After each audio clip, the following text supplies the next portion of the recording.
తిరుమల నెయ్యిలో జంతువుల కొవ్వు లేదని తేలిందని వైసీపీ చెప్తూ ఉంటే అసలు నెయ్యి లేదని మొత్తం కల్తీయే ఉందని టీడీపీ కౌంటర్ ఇస్తోంది. సెట్ రిపోర్ట్ను ఎవరికి వారు అనుకూలంగా ప్రచారం చేసుకుంటూ ఉన్నారు.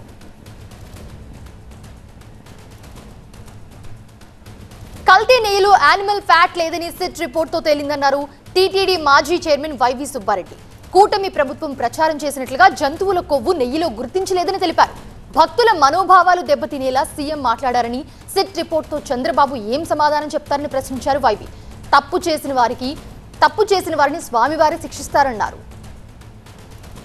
ఫైనల్ ఛార్జ్ షీట్లో కల్తీ జరిగిన నెయ్యిలో యానిమల్ ఫ్యాట్ లేదు, జంతు కొవ్వు లేదు, ఇంకా వేరే అంశాలు కూడా అన్నీ రాయటం జరిగింది. ఇక్కడ ప్రధానంగా తిరుపతి లడ్డు ప్రసాదంలో వైసీపీ హయాంలో స్వామివారికి సమర్పించే ప్రసాదంలో కూడా నెయ్యికి బదులు యానిమల్ ఫ్యాట్ వాడారు, జంతు కొవ్వు వాడారని ముఖ్యమంత్రి చంద్రబాబు నాయుడు గారు కామెంట్ చేసిన దానిపైన దేశవ్యాప్తంగానే కాదు ప్రపంచవ్యాప్తంగా ఉండే భక్తుల మనోభావాలు దెబ్బతినే పరిస్థితి వచ్చింది.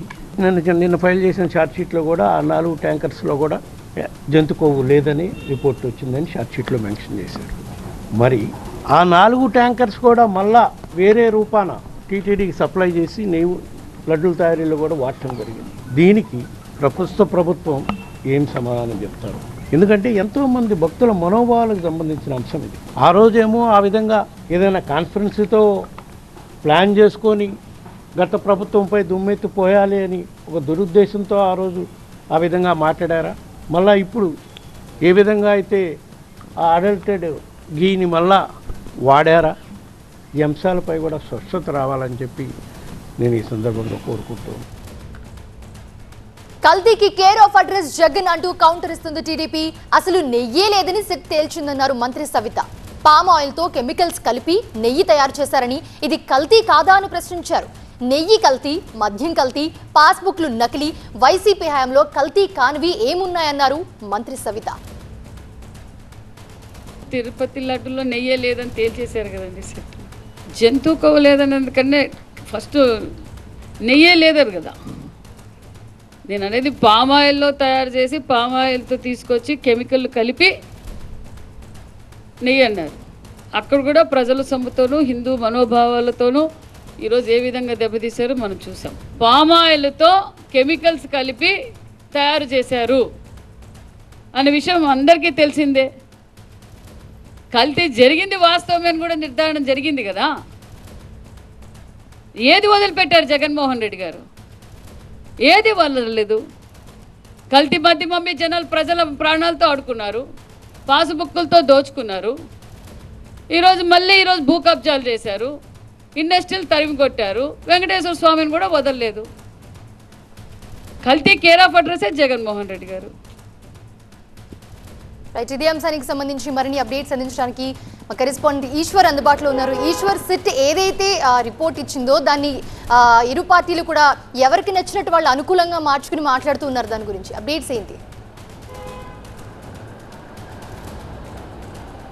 Exactly okay. సిట్ రిపోర్ట్ అయితే ఒకటే, కానీ 2 పార్టీలు 2 రకాలుగా అర్థం చేసుకుని ఎవరి వాదన వాళ్ళు వినిపించే ప్రయత్నాన్ని చాలా గట్టిగా చేస్తున్నాయి. అదే సమయంలో ఇది భక్తుల విశ్వాసానికి సంబంధించిన అంశం కావడంతో రాజకీయపరమైన వివాదంగా కూడా మారడంతో పెద్ద ఎత్తున దీన్ని నెక్స్ట్ ఎలా షేప్ తీసుకుంటుందో అన్న ఆందోళన అయితే అందరిలో వ్యక్తమవుతుంది. ఎందుకంటే ఒకవైపు నాణ్యతకు సంబంధించి, జంతు కొవ్వుకు సంబంధించి తెలుగుదేశం పార్టీ మొదటి నుంచి ఆరోపిస్తున్నట్టుగా ప్రస్తుతం సిట్ రిపోర్ట్లో లేదు కాబట్టి దానికి సమాధానం చెప్పాలి. ముఖ్యమంత్రి స్వయంగా అలా చెప్పడం బాధితరాహిత్యం కాదా అని వైసీపీ నిలదీస్తుంది. అదే సమయంలో పవన్ కళ్యాణ్ కూడా అప్పట్లో పెద్ద ఎత్తున దీక్ష పేరుతో దుర్గగుడి మెట్లు కడగడం లాంటి పెద్ద ఎత్తున హడావిడి చేశారు. ప్రస్తుతం జంతు కొవ్వు కలవలేదని సిట్ నివేదికలో చాలా స్పష్టంగా చెప్పింది కాబట్టి దానికి సంబంధించి ఇప్పుడు ఖచ్చితంగా ప్రజల మనోభావాలను దెబ్బతీసింది, భక్తుల విశ్వాసాలను దెబ్బతీసింది కాబట్టి దానికి సమాధానం చెప్పి తీరాలని వైసీపీ డిమాండ్ చేస్తుంది. అదే సమయంలో తెలుగుదేశం పార్టీ అయితే మాత్రం చాలా తీవ్రంగా ఆరోపణలు తిప్పికొట్టే ప్రయత్నం చేస్తుంది.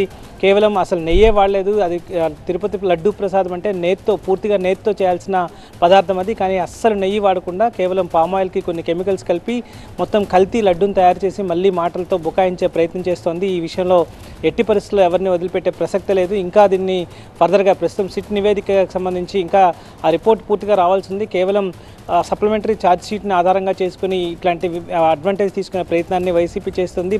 మరొకసారి ప్రజల్ని తప్పుదోవ పట్టించే ప్రయత్నం చేస్తుంది, అటెన్షన్ని డైవర్ట్ చేసే ప్రయత్నం చేస్తుంది. అంతకు మించి అసలు నెయ్యే లేనప్పుడు ఇక కల్తీ అంశం ఎంత పెద్దగా ఎంత తీవ్రంగా ఉందో అర్థం చేసుకోవాల్సిన అవసరం ఉంటుంది. జంతు కొవ్వు ఉందా లేదా అన్నది ఇంకా దానికి సంబంధించిన నిర్ధారణ కావాల్సి ఉంది. దానికి ఆధారాలు ఉన్నాయి కాబట్టి మేము చెప్పాం మొదట్లో. కానీ ప్రస్తుతం అసలు కల్తీకి సంబంధించి పెద్ద ఎత్తున అసలు నెయ్యే లేనప్పుడు ఇంకా ఇట్లాంటి వాటిని ఎంత పెద్ద ఎత్తున కల్తీ జరిగిందో అర్థం చేసుకోవాల్సిన అవసరం ఉంటుంది అన్నది తెలుగుదేశం పార్టీ చాలా తీవ్రంగా ఆరోపిస్తుంది. దీంతో ఒకవైపు ప్రసాదానికి సంబంధించిన నాణ్యత అంశం, మరొకవైపు భక్తుల విశ్వాసం, అదే సమయంలో రాజకీయపరమైన ఆరోపణలు, వీటన్నిటితో కలిపి పెద్ద ఎత్తున మరింత సెన్సిటివ్గా ఇష్యూ మారింది. ఎందుకంటే భావోద్వేగానికి సంబంధించిన అంశం కాబట్టి ఈ విషయంలో ఇంకా మరింత గందరగోళమైన ఏర్పడిన పరిస్థితి కనిపిస్తోంది. ఎందుకంటే ఒకవైపు ఇప్పుడు సిట్ రిపోర్ట్ని చూసుకుని దాంట్లో కల్తీ నెయ్యి ఎట్టి పరిస్థితుల్లో కల్తీ జరగలేదని చెప్పి వైసీపీ చెప్తుంటే, కానీ అది కల్తీ జరిగింది కాబట్టి దాంట్లో ఇంత పెద్ద ఎత్తున అసలు నెయ్యే లేకుండా ఎట్లా తయారు చేస్తారు, దీన్ని ప్రజల్లోకి మరింతగా తీసుకెళ్లాలని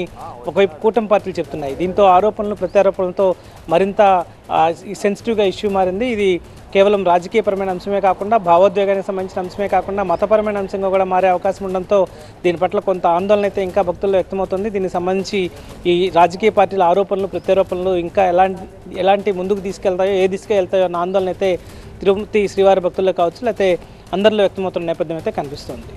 right, thanks for the updates Eshwar.